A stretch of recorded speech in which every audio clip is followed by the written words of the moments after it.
Hola amigos, soy Lisette Aguirre y los invito a que aprendamos juntos sobre un tema muy interesante, la célula.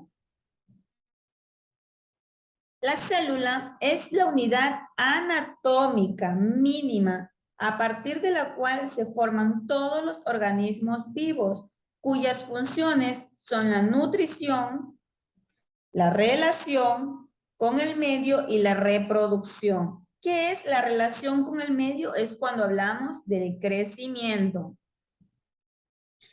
Las células se clasifican en dos tipos, en células procariotas y células eucariotas. Las células procariotas son las que no poseen núcleo celular, por ejemplo, las bacterias. Las células eucariotas son aquellas que sí poseen núcleo celular y estas se encuentran en las plantas, los animales y en el cuerpo humano. A pesar de las diferencias entre los procariotas y los eucariotas, existen grandes semejanzas en su organización molecular y en sus funciones. Por ejemplo, ambos tipos de organismos utilizan el mismo código genético y una maquinaria similar para sintetizar proteínas. También existe una gran diversidad morfológica dentro de las células eucariotas, entre las que se destacan las células animales y las células vegetales. Si bien ambas tienen una estructura en común, pero estas también presentan algunas diferencias.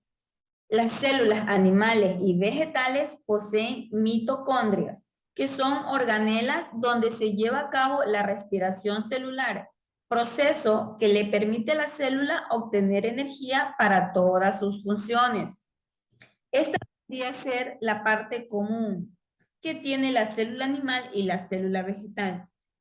¿Cuál es la diferencia de estas dos? Es que la célula vegetal posee una pared celular rígida, compuesta principalmente por celulosa. Esta estructura le da forma a la célula y le otorga sostén a la planta. En cambio, la célula animal no tiene una pared celular y presenta formas muy diversas y a menudo irregulares. Por su parte, la célula vegetal suelen ser más grandes y con forma prismática.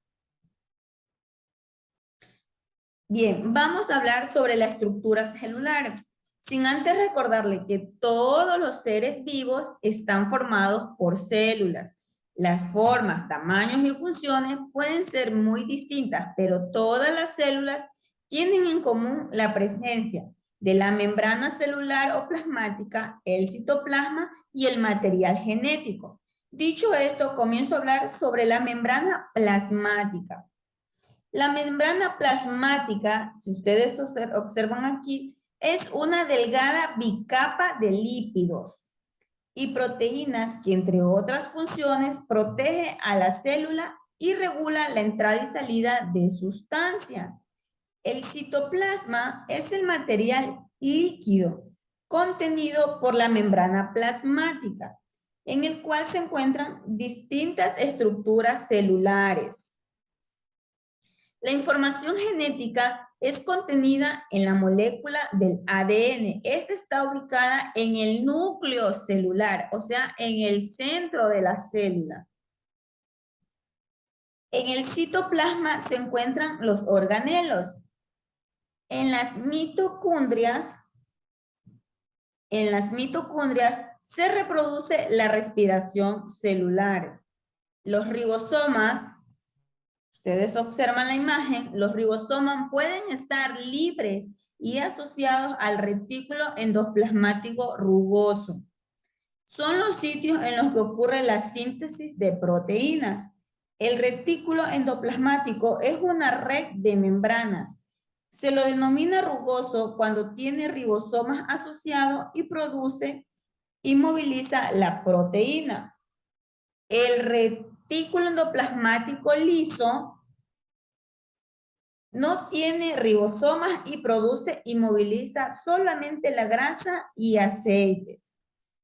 El complejo de Golgi o el aparato de Golgi está constituido por sacos aplanados que reciben sustancias elaboradas en el retículo. Estas sustancias son distribuidas en las células o eliminadas de ellas. El citoesqueleto es una red de fibramentos o fibrillas sumergidas en el citoplasma, sobre las que se apoyan las organelas. En las células vegetales se encuentran algunas organelas particulares.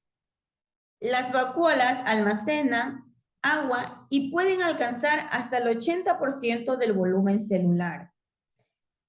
Los plástidos son organelas exclusivos de las plantas.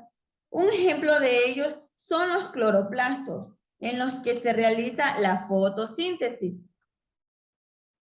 Algunas células están rodeadas por pared celular que les otorga sostén y protección. Se encuentran en las plantas y los hongos y las bacterias que anteriormente ya les había mencionado.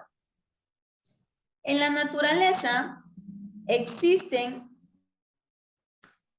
una enorme variedad de seres vivos que pueden ser diferentes entre sí, pero todos estos se originaron a partir de una célula y están constituidos por células que son unidades estructurales y funcionales de todos los organismos. Tenemos las funciones de las células. Tenemos las funciones estructurales, funciones secretoras, funciones metabólicas. Las funciones estructurales se encargan de construir el tejido, como el tejido adiposo, grasa, o el tejido muscular y el tejido óseo de los huesos, que dan soporte al cuerpo y a sus órganos. Las funciones secretoras generan sustancias indispensables para la vida y la autorregulación del organismo, como lo hacen las mucosas y las glándulas. Las funciones metabólicas tienen que descomponer los nutrientes o transportarlos a lo largo del cuerpo, como lo hacen respectivamente las células digestivas en el intestino o los glóbulos rojos de la sangre. Las funciones defensivas ayudan al organismo a defenderse de los agentes externos y eliminarlos, a combatir enfermedades como lo hacen los glóbulos blancos. Las funciones de control tienen que coordinar la enorme diversidad de procesos del cuerpo, transmitiendo información, generando reacciones específicas, estímulos determinados, como el caso de las neuronas. Y las funciones reproductoras tienen que combinarse con otras células sexuales provenientes de otro organismo de la misma especie para dar lugar a un nuevo individuo. A esto le llamamos la reproducción sexual. Estas funciones que estoy mencionando yo sobre las células son las funciones que tienen las células en el cuerpo humano.